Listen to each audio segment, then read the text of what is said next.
Hello and welcome to another fully live Q&A episode of Hacking with Friends. My name is Kody Kinsey. I am a researcher at Varonis, and we also have our cryptozoology expert and fellow hacker Michael here to help answer your hacking questions.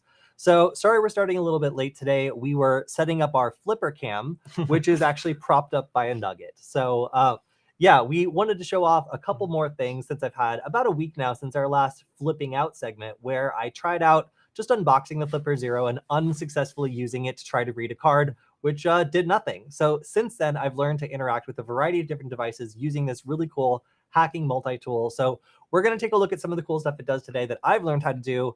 And also hello to everyone in the chat. I see lots of regulars, including Zam. So Zam, thank you for joining us today. It's your powerful presence will help us see through this Q&A session. Yeah, and thank you all for joining on a non-normal day. We're going to be on Thanksgiving vacation. That's why we're going live today instead of tomorrow. Yeah, so if any of you know of any good hacker spaces to check out in the Seattle, Tacoma area, please let us know, because we're going to be around that area for Thanksgiving, and I'm dying to find some good hacker spaces in the Pacific Northwest. So please let us know if you know any good spots to check out in Seattle, because yeah. I think we're already going to check out a makerspace, though. So there are some things that we're already taking a look at, which should be cool. Do we have a Discord? I think, yeah, Alex started a Discord. Yeah. So we do have neither of us do it, or I don't do it. No, I'm on it right now. Okay. So we do, in fact, have a Discord server. It is the HackCat Discord server. Should I show your screen? Yeah. So if you have a USB nugget or a Wi-Fi nugget, or if you just want to communicate with us, then we do have the Discord server. It's right here. It is the HackCat Discord server, and I can drop an invite or something in the chat. But as you can see here, other people are solving each other's nugget problems. So there is a good community here of people from all levels of skill that are helping each other out and really being awesome. So yeah, I will drop this link in the chat. We do in fact have a Discord server, but it's not official. It's not Hack5 also has a Discord server. So if you check my screen again, take a look at that. So if you're watching on Hack5, we've got a Discord server. And if you're a fan of the Nugget or anything else that we've done for our content on Hack5 or on the Security Forward channel, yeah, we have a Nugget server. Yeah. Starting off with some questions from Rational Bushcraft. Bigfoot finds you. That's all I have to say. Whoa. Okay. Shall I switch to the Flipper cam, or we're gonna show? Yeah. Okay. So let's talk about Flipper. So a lot of people are talking about Flipper. They're very hard to get a hold of. I don't think you can buy one in the United States right now. And there's a ton of scams going up. I found a scam the other day. It's flipperusa.com that supposedly has these for sale. However, they're not really. They'll just take your crypto. So don't believe in that. Although crypto is worth a lot less. So I don't know why they're targeting that. They should just take cash. Whoa, that's a very chill dolphin. The dolphin varies in chill depending on the time of the day and what its activity is. But you can see it's got a little dolphin and it's very cute. So all right, before we dive in, let's actually take a look at some more information about Flipper. So switch over to my screen real quick. Sorry, we'll go away from our hard-earned Flipper cam. So it's a Tamagotchi-like multifunctional device developed for interaction with access control systems. That's a pretty succinct description. It's designed to interact with tokens and all these other sorts of things I have on the table that are designed to get you into something or identify you or open something or interact with something. So a remote or a garage door opener, or even something like a remote doorbell, as I found out the other day. So this is not fully open source. So the electronic schematics, the firmware, and all that stuff are open source under the GNU public license, but it's not fully open source because the printed circuit boards are not open source. So you cannot just print this and make your own copies of the device because the licensing limits that. Now, it is using STM32, which is a really common microcontroller for these sorts of applications, but pretty powerful and allows you to do a lot of really cool stuff. And yeah, it's just a really, really interesting device that also, if you're a nerd, it uses free RTOS operating system with its own abstraction on top of that. So I was interested to see that because we also, with the USB Nugget, use a free RTOS as a way of scheduling, multi-threading and stuff like that. So yeah, it's interesting to see that some of the same technologies are being used in both our Nugget and then this other interesting device. And their documentation is frankly really good. It gives you, clear expectations of what you can expect for each of the features. You can go through, and there's even these great little animations that it'll play where it will show you exactly how to do stuff. So on the first start, reboot, all this stuff, it has often, like people pressing the buttons and you see exactly what you're supposed to see. So I have to say the documentation of this device is pretty good. I wasn't expecting very much, but frankly, like it's all very surface level. They tell you how to use the device, but not like how to apply it. So it's up to you to really like make documentation around, for example, Honda hacking, which is what I've been interested in this week. So I started out just being able to work with the standard stuff that was built into this, but there's add-ons for Flipper that you can kind of expand what it's able to do on its own. So sorry, if we switch back one more time, there's the unleashed firmware. So there's two different forks of firmware. This is the one that I tried to take a look at that add certain functionality that might be risky or illegal or possibly damage the hardware. But it is technically supported on this device. So that's going to be things like fuzzing and all sorts of like, look at how evil this Flipper looks. And this Flipper makes an appearance when you use their updating tool, which is right here, and is currently glitching out because it thinks it's connected, but actually it is not. So that's kind of interesting. I don't know why flashing the firmware, the new firmware, like glitched it so it thinks it's connected when it's clearly sitting right here on the table. But this is their firmware updating utility, and when you connect it, you can control the screen remotely. You can press the buttons from it. It's very cool. But modding your Flipper is as simple as just downloading the latest release and then using this to flash over modified firmware. So you can really do stuff that you're kind of maybe not supposed to do originally with the firmware, and that's great. So there's a lot of different ways you can expand this beyond the default stuff, but there are a lot of really interesting things included in the default firmware. They just, exclude a lot of things that could either get them in trouble, might be too specific, like maybe some frequencies that are like, protected or like used for high security tokens. They might not just include those, but you can download and import them yourself. And that's what's kind of cool about this is there's a lot of specialists. So there are people who like car hacking, and that's where I got into a really good conversation earlier this week. And I'll go into that a little bit later, but also we will be looking at the questions, so I can answer any questions about this. I was going to say there's actually one question. Yeah, let's go.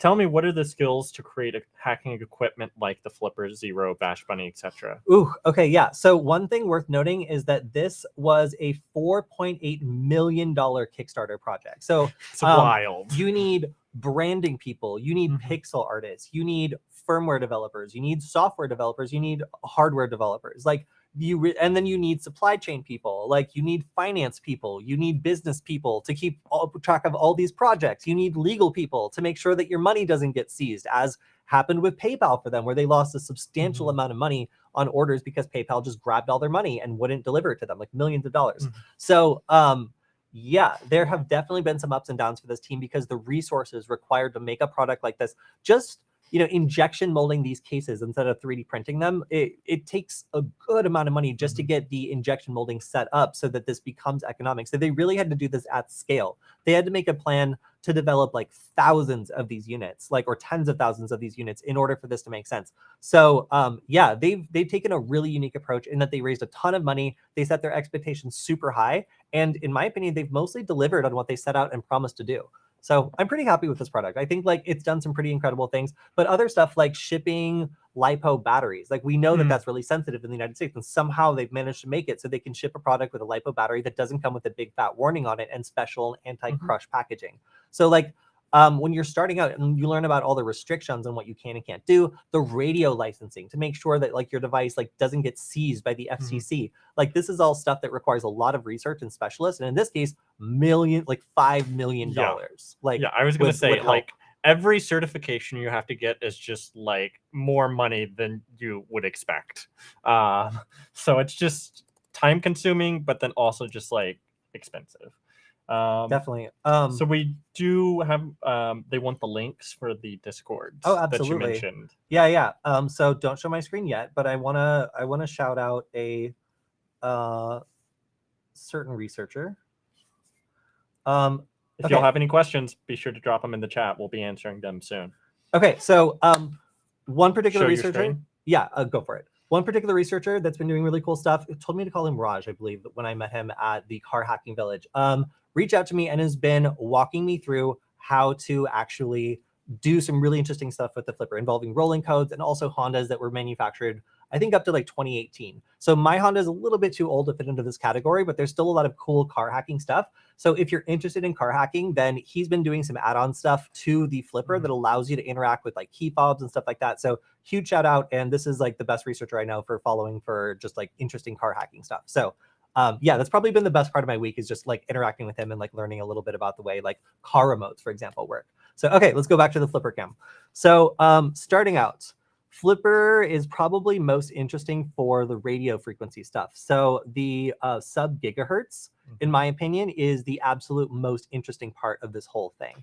And so just to clarify, because I had been confused about this before, sub-GHz is not one specific protocol, but it is just generically referring to all the protocols that exist below 1 gigahertz. Yeah, so I would say the expanded title of this would be like sub-GHz software-defined radio. Yeah. Do you know how low it goes? It's like it's not going to do like HF ham hacking, right? I'm gonna have to look it up. So there's 915 megahertz here in the US. I think like 800 something megahertz for that.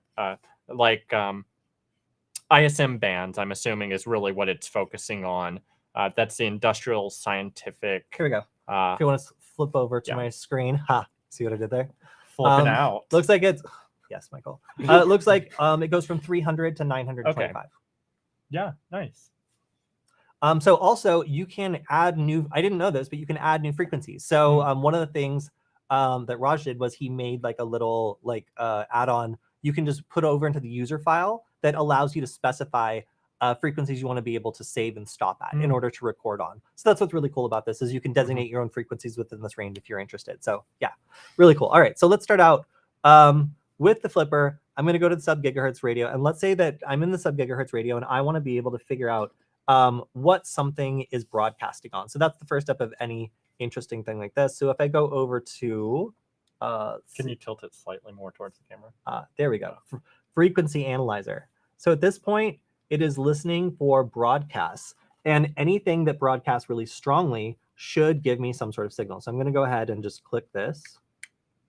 There we go. So we can see that it's broadcasting on 315. So I'm going to do it again. 314. So it looks like this is kind of a messy transmission. Whoa, 309. All right, let's so we can just keep clicking this and get like a general range, and it looks like, yeah, like 314, 314s. So like 315 megahertz, something like that. All right, so we've now detected an interesting signal. So what do we want to do next? Well, if I want to go back here, I can go to read or read raw. So if I don't know what the frequency, so I can do read, and I can try to just click. And the first thing I should do is make sure that it's broadcast reading on the right frequency. So I can go here and I can select the frequency. What was it? 315? Yeah, 315 and 309, but that's probably just frequency variability. All right, so we're going to go down to 315. Yes, it does work with 915 megahertz, it looks like. Yeah. All right, so we're going to go back, and then I'm going to press this, and let's see if it recognizes it. Oops. Oh, we have another critical question here. Yeah, what level is your Flipper, and what's his name? It's like Elron or something, and it's still a level. I've been doing all sorts of bad stuff with it all week, and it's not. It's, you know, it doesn't. He's ashamed that it's level 0. I know. Well, no, it's level 1. Level 1. They all start at level 1. Okay, so this wasn't able to detect anything. So this wasn't a standard thing. So what I can do is go back and then go to read raw. So read raw means I'm reading raw radio signals, and that means I can play them back. So if I'm at 315, let's try it. There we go. See that?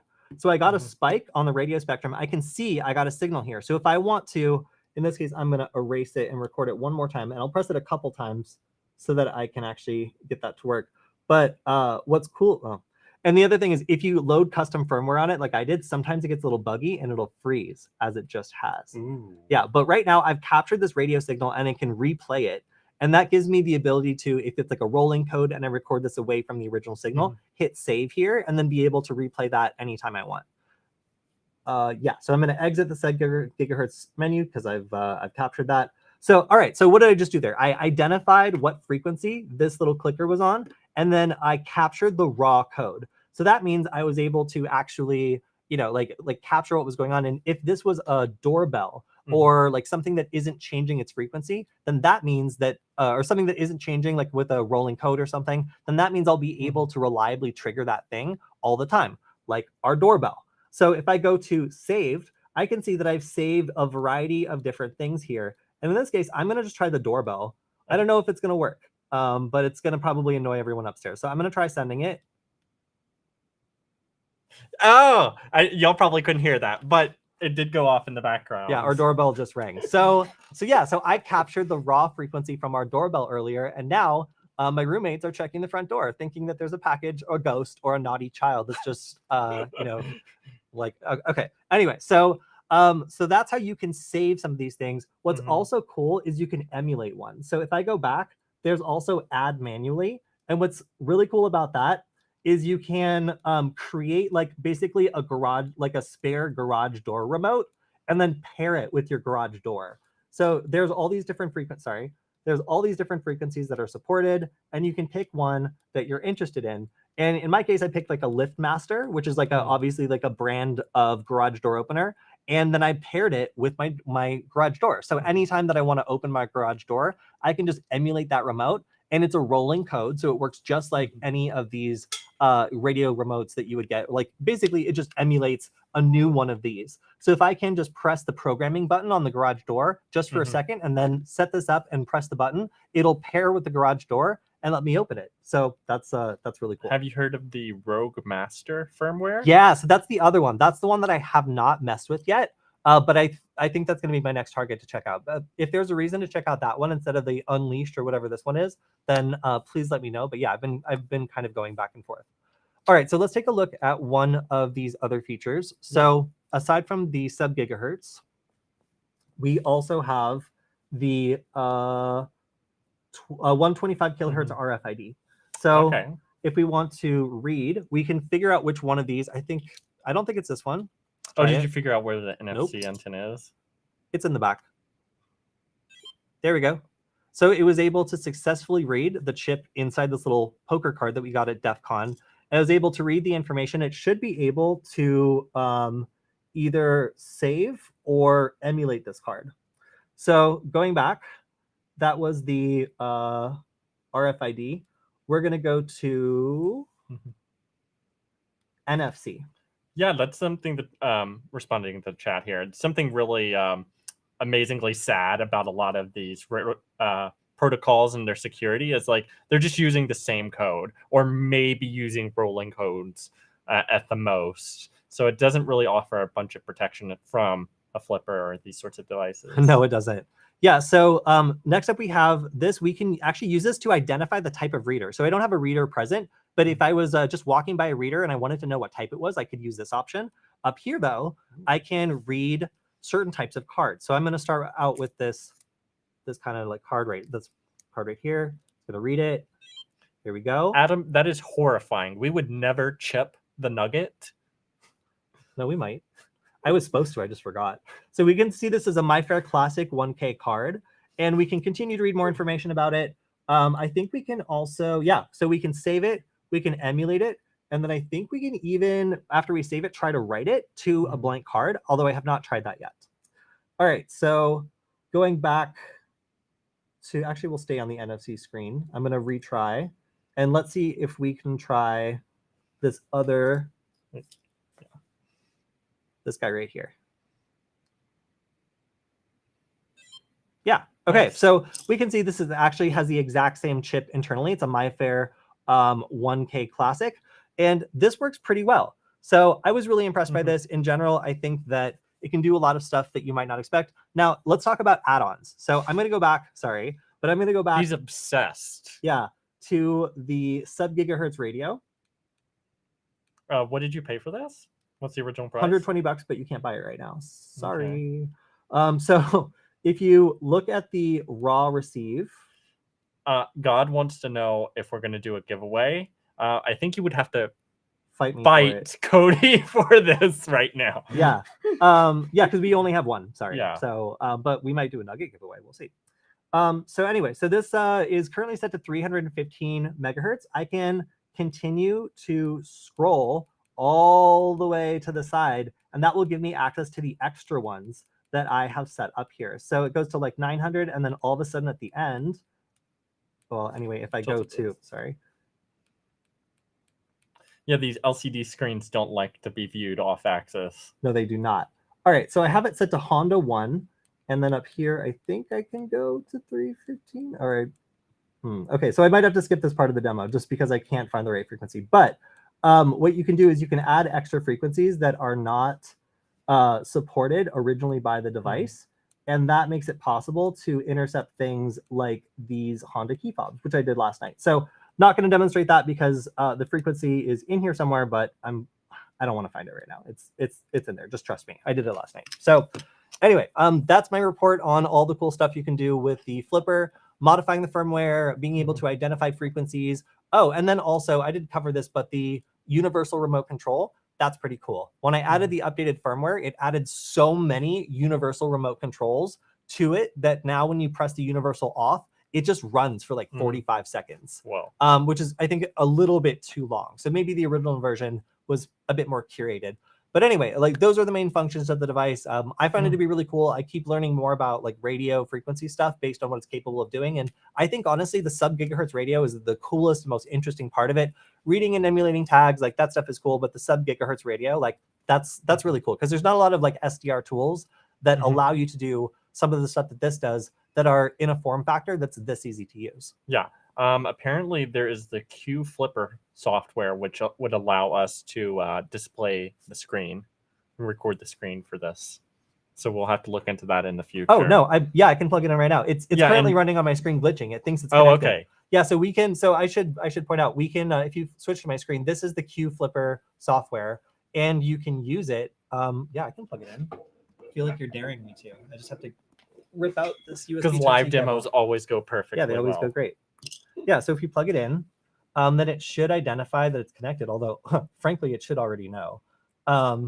Yeah, it looks like this is glitched. Again, when you update the firmware to something weird, then you're going to get weird behavior.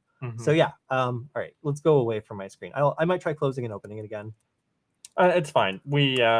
We've used up enough time on the Flipper, I think. If y'all have any questions... Wait, no, go back. Sorry, it's working. All right, so pointing out what they were talking about is I can see the screen and I can scroll through it. So if I wanted to, go back and then show off the infrared ability. Oh, there's a clock too for everybody who wants the clock. I'm gonna try something slightly risky. All right, universal.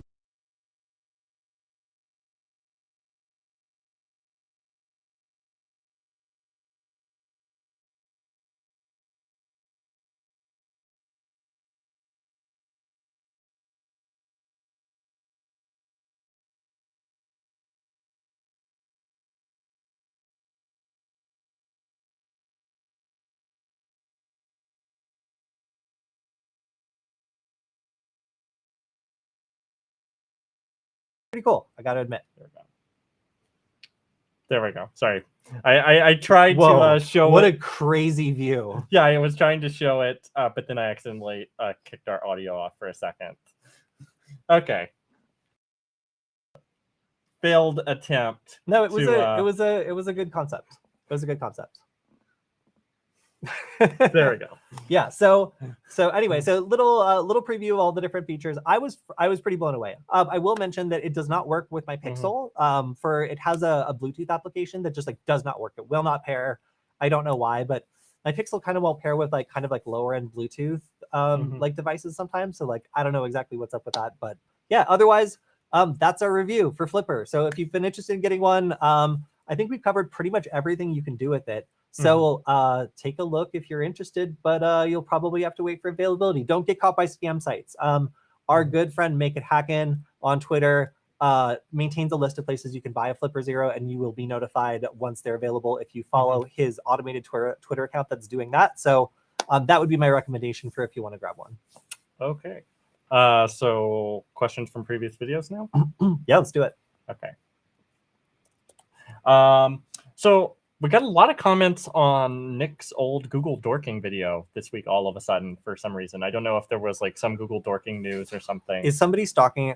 Is everybody stalking someone? Because anytime we get a big uptick in our Google Dorking like things, it's always people are doing it or trying to do research on someone. All right, let's see what it is. So one person is claiming that Google will alter your results if you dig too deep with the Google Dorks. Do you know if that's true? If basically several people were saying things along the lines of like it'll start ignoring certain search operators and things. So I have noticed that it will treat you like a bot if you use a lot of different highly technical like search operators like all in rapid succession, because it's unusual behavior and they're looking for that sort of thing. So I have seen that it'll pop up and like either limit your searches. I haven't seen them actually like changing searches. That's concerning, because that breaks like the database querying kind of like relationship that researchers have with Google, where they treat it more like a database than a search engine, and they put very precise search terms into it to get a very precise result. So I would say, yeah, changing between IP addresses and different like accounts and using incognito mode and things like that might improve your ability to reduce that amount of filtering. But it's still difficult, because sometimes it's hard without directly comparing to other researchers to know exactly what is happening when you're not getting the same search results that they're getting. Okay, next question is on our spotting hidden cameras video. Using Wireshark. Using Wireshark. Wouldn't the hidden cameras being on like a VLAN be unable to track with Wireshark unless you're connected to the same network?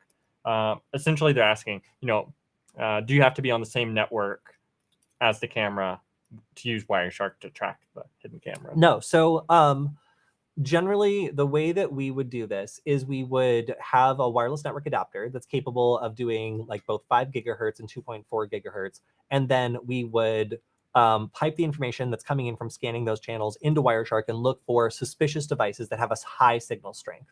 So what we're looking for is like things that are commonly associated with IoT devices or camera manufacturers, because we can see the MAC address of these devices and we can look up their manufacturer and see, there's a Sony device like with a Wi-Fi radio nearby, or there's like an Espressif device, which is a very common chip for IoT devices very close by, that signals that it's close enough to be inside the house, but I don't recognize this device. And then we would use filtering to basically get rid of all the other traffic except from this one device, and probably switch the frequency over so it's only on that one device, and then start tracking it by its signal strength to play like a hot and cold game. Or if you have a directional wireless network adapter, like an antenna that shines like a spotlight instead of like a lamp, like a normal omnidirectional one does, then you kind of sweep it around and see where you get the highest signal strength, and that will lead you to where the device is. And that's how we were recommending to find any unknown wireless device, but in particular, potentially hidden cameras with a wireless radio. And then someone's asking about shipping questions for Hack5. That's not our wheelhouse, so we can't answer that. But I can tell you it's probably a compliance thing. So if you go to hack5.org/compliance, that'll tell you all about the ITAR restrictions and various reasons we can or cannot ship to certain countries. So if I had to take a wild guess, it's something to do with that. If you want a better answer than that, you'll need to email hack5.org. Oh, yeah. And I also just wanted to mention, if you switch over to my screen real quick, this is what I was talking about. So this is our friend Andrew, Make It Hacking, and check out his Flipper Locator if you want to be able to find out when officially Flipper will be back in stock. Because there are some scams out there, and I found a couple myself yesterday. So make sure to follow a good official source of where to find a Flipper, and not like flipperusa.com, which is a scam website that will steal your cryptocurrency. Ouch. Okay, that does not sound fun. Yeah.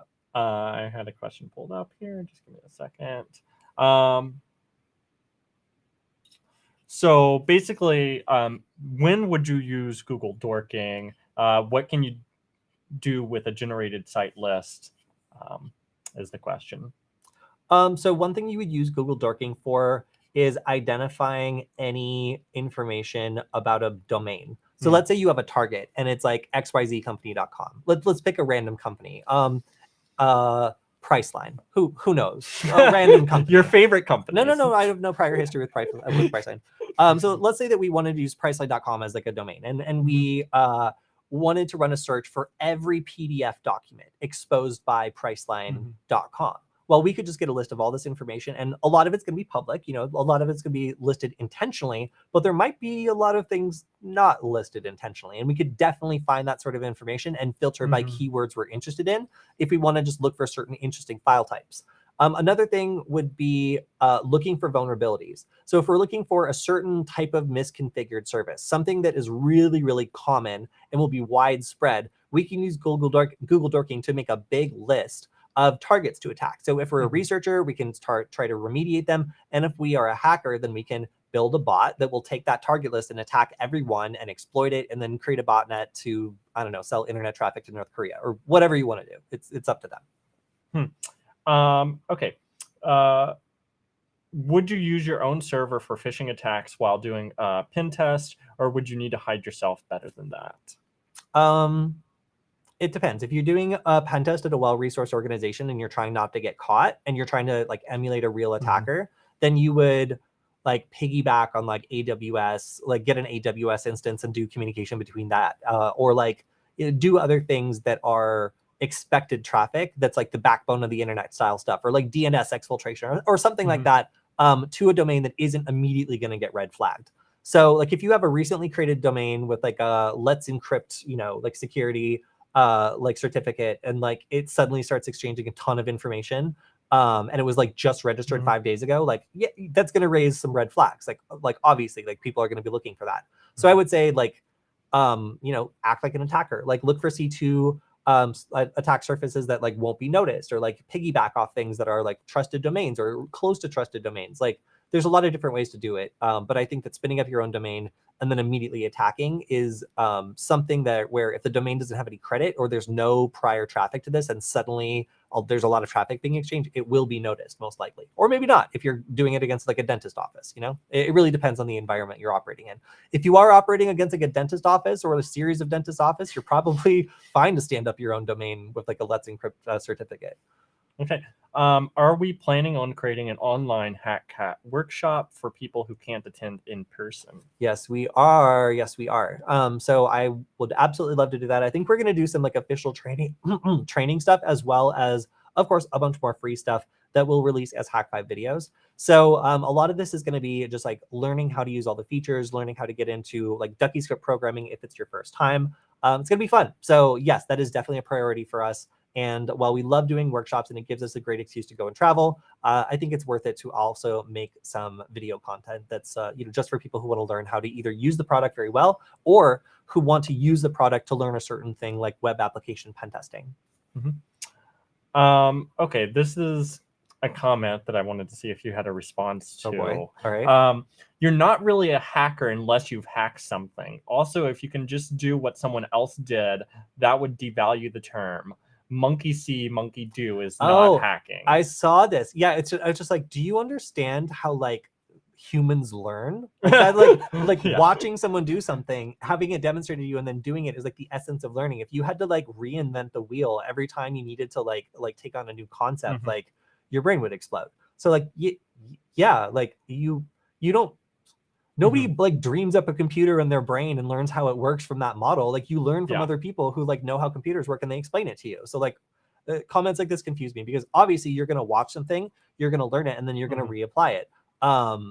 There's lots of people who just get started on like a surface level. They look at other documentation, they learn how to modify it to make it work with something they're interested in, and then they know enough about it to begin to do their own work.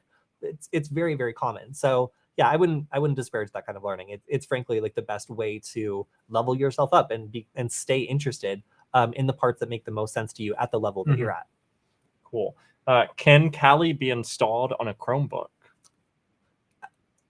Ask someone who's had to go to school in the last several years that, and I'm sure that you'll get an answer. My indication would probably be maybe. I don't know, but my answer with those sorts of questions is if you really want to, you can probably find a way to make something like that work. Is it practical? I would probably do like a Raspberry Pi laptop, and then that would be much more straightforward.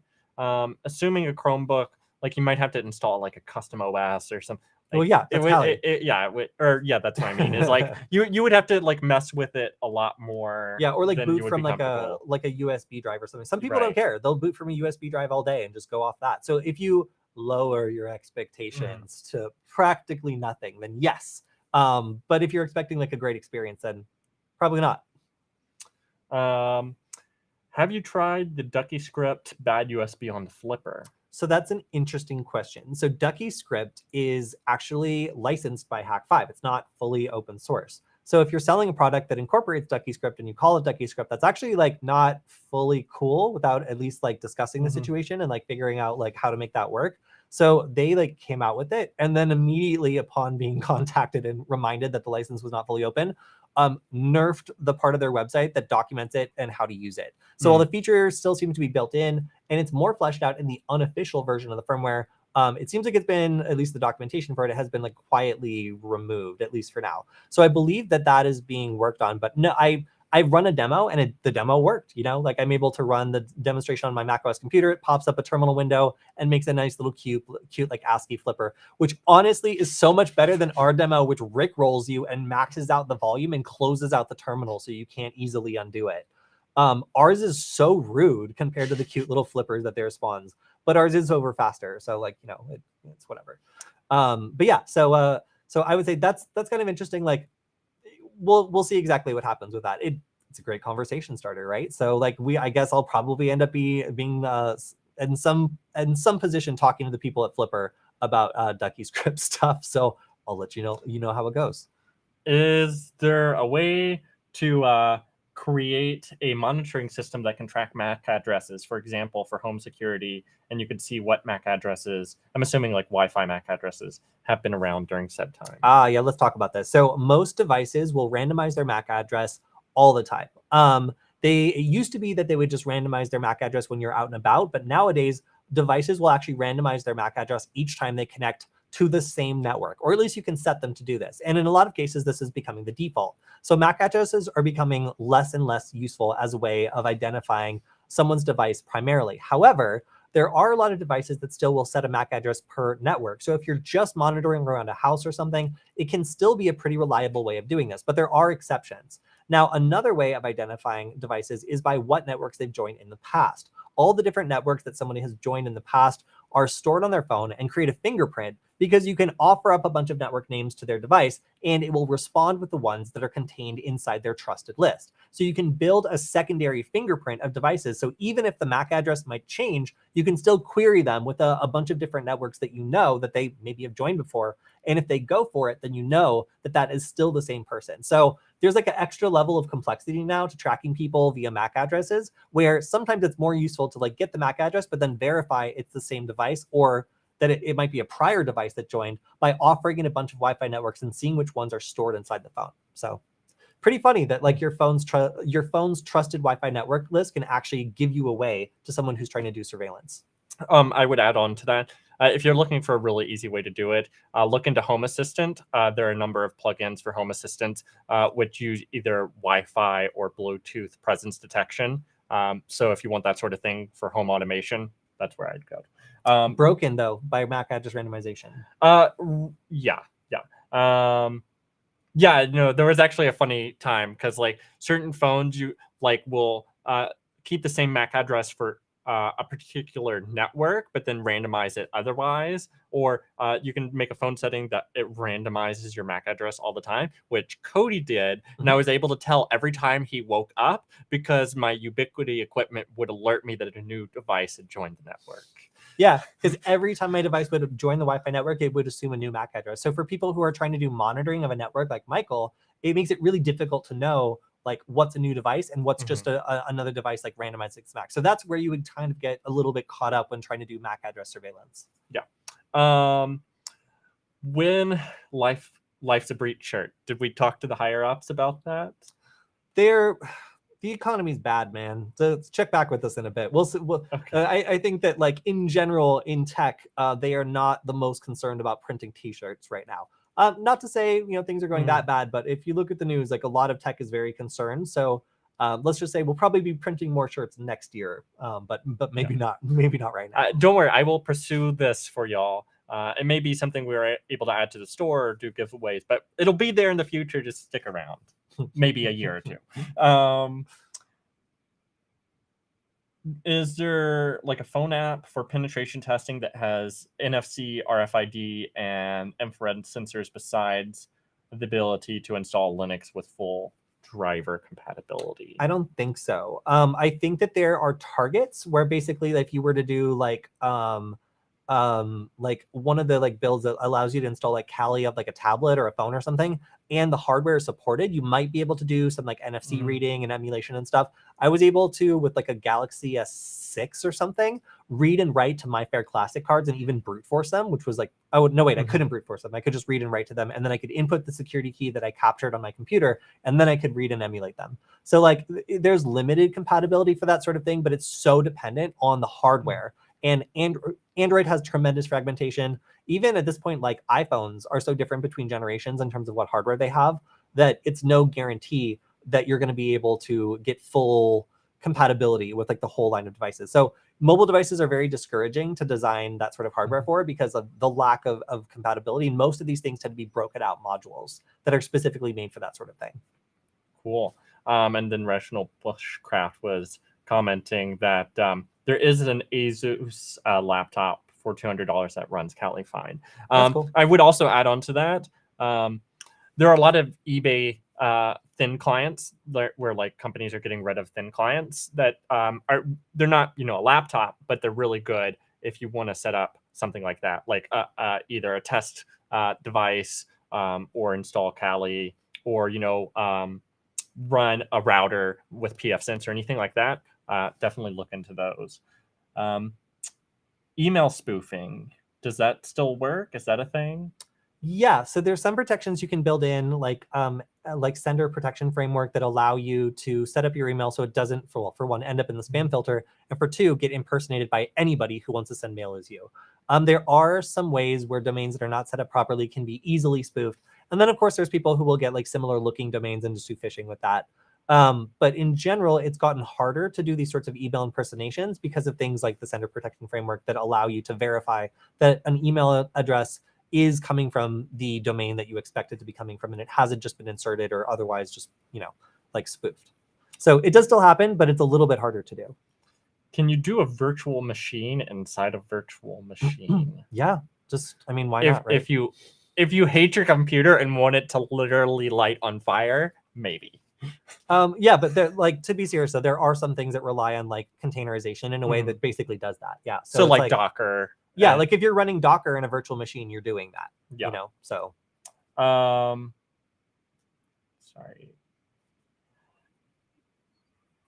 I am new. My only weapon is imagination and some general knowledge, and maybe like a hammer or like something else like lying around. But yeah, no, you've got skills and you're on a computer. So combine all those things except the hammer and you've got a good foundation. What does the US do with billions in seized Bitcoin?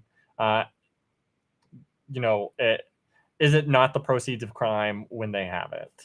I'm sorry, but like the law enforcement seizes just money from people that they just think is suspicious and never give it back all the time and use it to like fund directly just like their activities. So this is not new behavior. It's just like money for the Bureau. I believe it's called civil asset forfeiture. If you're really interested in it, John Oliver did a really good piece on Last Week Tonight about it. You can look into that. But yeah, it's basically like if the police seize assets such as money or even goods, they will then auction those goods and use the proceeds to further the department. So, yes, Cougar Town says that they're using it to uphold democracy abroad. Yeah. Cool. All right. Okay, so you have to pay $500 for Maltego? Question mark? Yeah, for sure. No, they have two different tiers though. I mean, I haven't checked in a while, but like they have the paid version, which used to be like actually more than that. And then they had the free version, which is the community version, and it's limited in a couple ways with like how many search terms it can like return, but you still get a good amount and you're able to do like decent research with it. Yeah, and the Maltego team has always been cool with me if I'm like working as a journalist or I'm training journalists into giving me like license keys or like, being able to like do demos with them. So they've been super cool. Like as long as I've worked with, we need to write them back. Anyway, yeah, they've been super cool in terms of like all the times that we work with them. So I would say Maltego should continue to have like a free license. I'll double check it, but like, yeah, I think that there should always be a free community version for people to learn on and get started, because like, otherwise how do you learn it? It's complicated. Would you recommend the Alpha series of wireless adapters? Yes, that's my #1 most recommended brand, followed by Panda Wireless, and then followed by all the weird brands on Amazon. So Alfa Wireless is your best bet, especially since they have their own section on the website that's just Kali Linux supported wireless network adapters. It's perfect. Like you can just go through there and pick which one you want. There's 5 GHz supported ones. They tend to have a lot of good documentation. They're great. Panda Wireless also has some really good and very discreet wireless network adapters. So if you're looking for something that just looks like a straight up USB adapter, so you don't get eyeballed like at the coffee shop or whatever, then you can go with some of those as well. Also, the people at Alpha have been really great to researchers and have generally supported us really well. So if you're looking for something that has been generally good to the hacker community, then I would say Alpha Wireless has done a really good job. Also, a shout out to Simple Wi-Fi that's always at DEF CON. Were they at DEF CON last year? No, I don't think they were. Oh my gosh. Well, last year, this year, you mean? Whichever. But yeah, it's like months ago, shout out years to ago. Simple Wi-Fi also for supporting us with a really awesome directional 2.4 and 5 gigahertz Yagi antenna that we've used on the show a lot. They also do some really good stuff. Yeah, minor clarification there. Simple Wi-Fi mainly focuses on the antenna portion, whereas Alpha and Panda, they have antennas, but it's like stock antennas. Nah, I don't know about that. Alpha has some pretty crazy stuff. Okay. My favorite like boat-to-boat antenna, which is like this tall, is from Alpha, and then we have the parabolic grid that we set up in the graveyard one time for a video, and we were able to get like 3 miles of range on it. So they've got some pretty crazy stuff. So Baby Yoda wants to know, is it better for a pen tester to have experience, university degree, or certification? Experience. If you can show that you've done this sort of thing, you've got reports that look professional, like, and your colleagues speak well of you, or like your superiors speak well of you, like, I think real world experience. If I'm hiring someone, real world experience where like you've handled something and you understand the job I'm about to give you is so much better than theoretical experience. That like it's great you went to school. I'm glad you can pay attention to something for that long. However, for this specific task, like I still have to ask a lot of questions to know if you've ever done that kind of stuff before, because I don't know what you focused on, like I don't know what your exact like specifications are. Whereas if you've done a job before, I can ask you exactly what your responsibilities were, if they matched up with this, and like I can just from looking at the resume tell if someone's done this kind of job before usually. So for me, I tend to focus more on experience than I do on like education or certs. Although education is certainly like a good mark. Like certs also demonstrate to me that someone has certain technical skills that are necessary to do certain jobs. So that kind of leads me to the conclusion they can do the work. But frankly, being paid to do the work or just turning out work for a professional organization that looks professional is really what most people are looking for to be sure they can invest in someone as an employee. Yeah, we also answered that question last week on the Q&A. So if you go back to last week's Q&A, there should be a chapter for the certifications. Okay, so this next question is in regards to our hackers react to more hacking scenes from movies. Okay. Which, if y'all haven't checked out on the Security Forward channel, we had to put a lot of work into getting those videos up because of copyright strikes. So yeah, if y'all want to watch those, we do appreciate that. But the comment here is, there's an old movie nobody seems to react to, Takedown from 2000, about the FBI prosecution of Kevin Mitnick. Lots of social engineering there. Yes, so we'd love to react to that. We might be able to do a short on it, but like I was saying before, I have a sticker that says "Ignore Mitnick," and I'm kind of tempted to just like continue with that policy. So okay, then no, we're not going to be able to do it. Maybe not. There's like the whole cybersecurity community is like not super favorable on that, man. So like, it sounds fun, but maybe we'll pick a different topic. What is the best Wi-Fi hacking course? That's a great question. It really depends on what you're looking for. We did a basic class on using the Wi-Fi deauthor that I think we put on Udemy. Yeah. And that was a pretty good overview of everything you can do with a microcontroller and Wi-Fi hacking. Now, if you're looking to go further and learn like, Wireshark and like all this other stuff, and like we don't really cover that in that class, but I would say as an introductory class for using, a low-cost device to do Wi-Fi hacking, that's probably the best class that we've put together. So yeah, that would be my recommendation for our content. As far as other people's content, I haven't taken a class that I would recommend, unfortunately. So sorry. Can we see a tutorial on the Nugget Cactus? 28 pointed ears to protect the physical device. Whoa, it would look like one of those medieval maces. If you like stuck it on like a pole, it would be very threatening looking. It also consume a lot of power. There was a project that's very similar to that. It's like the Wi-Fi satellite or something. If you go to Space Hoon, one of his repositories is that using a bunch of ESP8266 is to like monitor all the 2.4 gigahertz spectrum. So. Okay, so if we switch over to my screen really quick, then people have asked me, why don't you like Kevin Mitnick? Okay. Yeah, so Kevin has the reputation for taking responsibility for other people's projects, or taking credit for other people's projects and then attempting to monetize them using his reputation. That is just like general gossip, like in the cybersecurity community. I'm not confirming anything. I'm not taking sides. I'm just saying that is the general reason why most people kind of steer clear, is just because some people that we've worked with have expressed to us that their products have been copied very, very poorly, and that people reach out to them all the time for support on these products, which were in fact not made by the original creator and done very poorly in such a way that they don't provide a great experience. So yeah, again, not trying to wade into it, but I am blocked by Kevin Mitnick, and that's actually something I'm proud of. Yeah, if y'all have any final questions, we are almost out of time. Is Shodan able to filter searching for drones or UAVs? You can filter anything on Shodan, but I don't know what you're looking for, like what part of the infrastructure you'd be looking for. So if you're like, okay, like every device will expose some information that may be scraped when it's scanned. So it could, like expose some headers or some other information that allows it to be identified as a unique piece of technology. So if you're looking for like a connected, internet-facing connected drone unit of some sort, and you know what kinds of headers it spits back at you in response to a scan, then you could absolutely write like a Shodan filter that's only looking for the headers from that particular thing. So that's how it's like developing a Google Dork. That's really how those things are done on Shodan. You identify what the fingerprint is of the kind of device that you're looking for, and then get a result back. Again, I don't know what part of the drone you're looking for, because typically those are not connected to like internet-facing systems. You're talking about like military or industrial drones, you're going to get in a lot of trouble, but go for it. I mean, like our friend found a bunch of boats on the internet, was able to like change the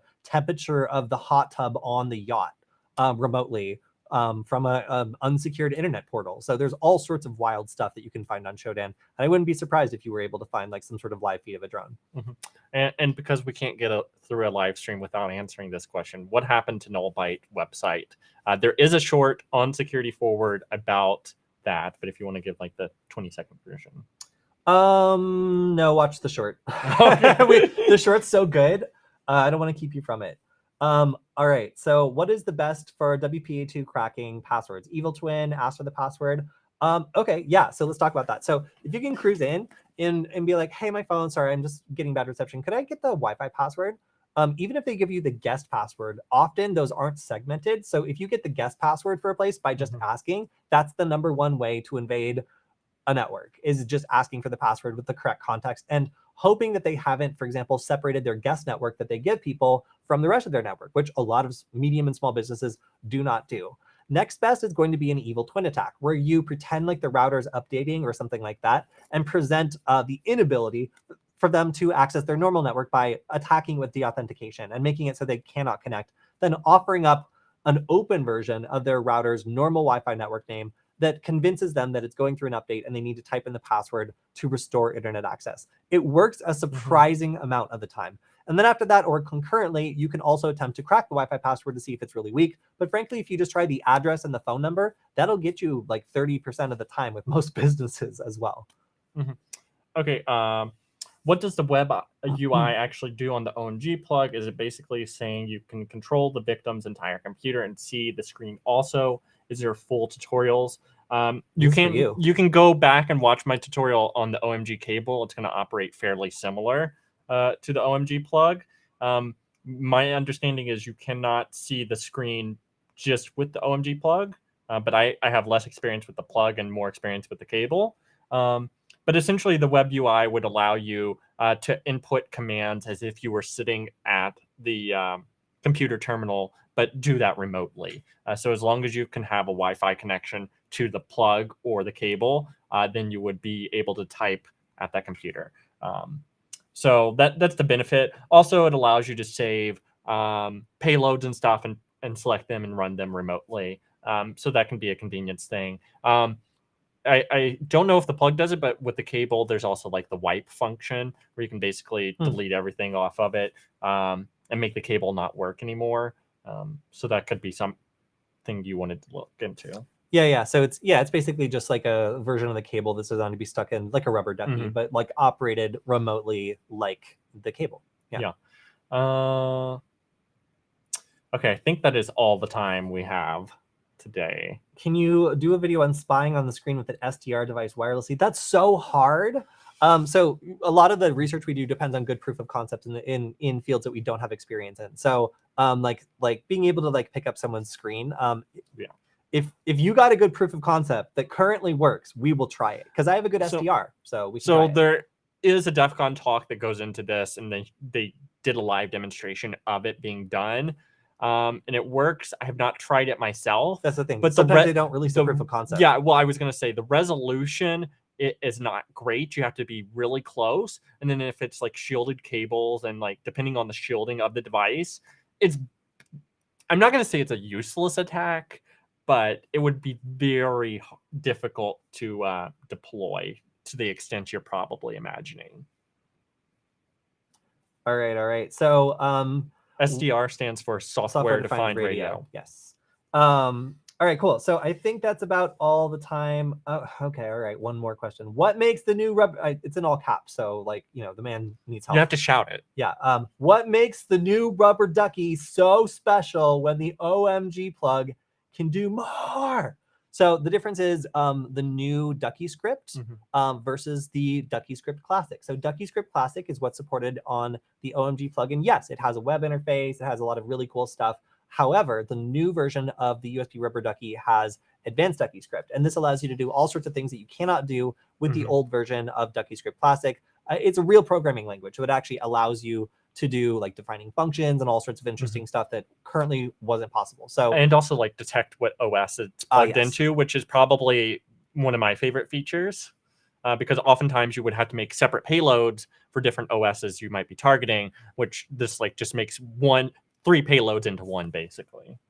Yeah, super cool. So new version of Duckyscript would be my number one thing that I would say the USB Rubber Ducky has to differentiate from the OMG plug. Again, different attack like ideas here, and the kind of like different purposes. But yeah, they do have a little bit of overlap there in the way that they can be used. All right, so I think that is all the time we have for today. That was our second edition of Flipping Out, where we examined all the different things that Flipper can do. I have now, I would say, flashed like sketchy firmware to it. I've like tried a bunch of new things, and it's still, aside from crashing every once in a while, does a pretty good job. So you can modify that device. You can do a lot of cool things, and it was fun stepping through some of the cool stuff you can do. So thanks to everybody who joined us today. A big shout out, as always, to Varonis for making sure we can continue to do this Q&A session every week. So if you want to check out some more Varonis resources, check out their website because they have a lot of other educational resources that you can find there as well. We'll see you all next. Well, will we see you all next week? We'll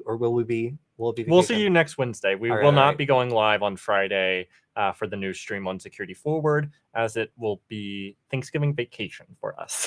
Yeah. So if you have any good hackerspaces or spots to check out in Seattle, let us know because we'll be around there for the week. All right. See you guys next time. Bye.